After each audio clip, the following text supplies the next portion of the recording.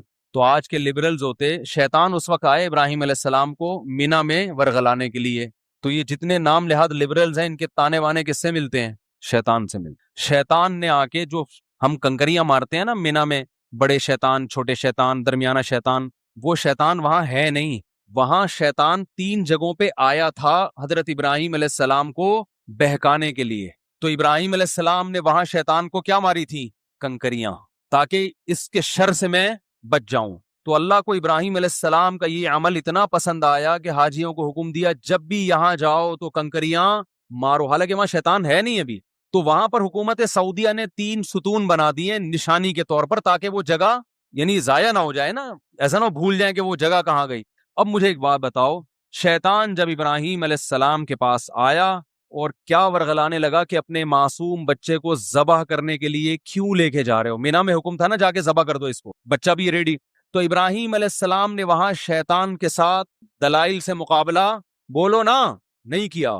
ہر بات میں لوگوں سے الجھا نہیں جاتا، اس سے نقصان ہوتا ہے. جب اللہ کا حکم آ گیا، عقل سے سمجھ میں آئے یا نہ آئے، بھائی اللہ کا حکم ہے، اس میں تو دلیل پوچھنا بھی کفر ہے. اللہ بولے گا تو مجھ سے زیادہ سمجھدار ہو گیا، مجھ سے پوچھ رہے کیوں آرڈر دیا میں نے، مجھ سے آگے جانے کی کوشش کر رہا ہے. ان جانوروں کو تو نے پیدا کیا جو تو کہہ رہے کہ اللہ میں کیسے کاٹوں ان کو. تو اللہ تعالیٰ نے، وہ شیطان جب آیا تو ابراہیم علیہ السلام نے شیطان کو کنکریاں ماری، یہ بتانے کے لیے کہ میں دلائل سے مقابلہ نہیں کروں گا تجھ سے. تو ایسا نہ ہو کہ میرے دل میں وسوسے پیدا کر دے، تیرے دلائل اگر میں نے سنے وسوسے آ گئے، ایسا نہ ہو کہ اللہ کے حکم سے پیچھے ہٹ جاؤں میں، تو اٹھا کے مارو اس کو سالے کو. کوئی سالہ بیٹھا ہوا ہو تو معذرت بھائی. تو میرا نہیں، ہر آدمی ایک دوسرے کا سالہ ہو سکتا ہے نا، کوئی بھی کسی کا سالہ ہو سکتا ہے. تو یہ سالہ اس معنی میں نہیں ہے، کسی اور معنی میں. وہ جو ہے نا بیوی کے بھائی کو برادر نسبتی کہا کریں، کتنا اچھا لفظ ہے، یا بردر ان لا کہہ دیا کریں. سالے کا لفظ آج کل یہ ہندو کلچر میں چونکہ سالے کی کوئی ویلیو تھی نہیں، اسلام میں تو بڑی اہمیت ہے نا. نبی صلی اللہ علیہ وسلم فرمائے سب سے زیادہ لائق احترام وہ ہے جس کی بہن یا بیٹی تمہارے نکاح میں ہے. تو اسلام میں تو یہ رشتہ بڑا مقدس ہے نا، تو ہندوؤں میں اتنا مقدس نہیں ہے. تو وہی بہت سی چیزیں ہمارے یہاں کس سے آ گئی ہیں؟ ہندوؤں سے آئی ہیں. تو ابراہیم علیہ السلام نے کنکریاں ماری، تو آپ پر بھی کوئی اعتراض کیا کرے کہ یار اتنا موٹا کٹا جانور لا کے ذبح کرنے کی کیا ضرورت ہے؟ لاک ڈاؤن میں اگر کوئی بیچارہ محتاج ہے تو اس کو کھلا دو. تو آپ نے کیا کرنا ہے؟ اٹھا کے ابراہیم علیہ السلام کی سنت اپنی ذمہ داری پہ پوری کرنی. اپنی ذمہ داری اس لیے کہہ رہا ہوں کہ ابراہیم علیہ السلام نے جب شیطان کو مارا تھا تو شیطان نے نہیں مارا، کیونکہ وہ اللہ نے وہاں ابراہیم علیہ السلام کی مدد کی، جبکہ آپ کی مدد کا اللہ نے وعدہ نہیں کیا. آپ کنکری ماریں گے، پوری اینٹ اٹھا کے آپ کا سر پھاڑ سکتا ہے وہ. صحیح. تو اس لیے کہہ رہا ہوں سنت یہی ہے کہ جیسے ابراہیم علیہ السلام نے شیطان کو کنکری ماری کہ قربانی سے روک رہا تھا، تو جو نام نہاد لبرلز آپ کو قربانی کے خلاف ورغلاتے ہیں، تو آپ نے بھی کیا کرنا ہے؟ جب آفس میں اس قسم کی بحث ہو رہی ہو تو آپ بھی کوئی ہلکی سی چیز اٹھا کے جو افورڈ کر سکیں، کہ اگر ری ایکشن کے طور پہ آپ کو ماری گئی تو آپ برداشت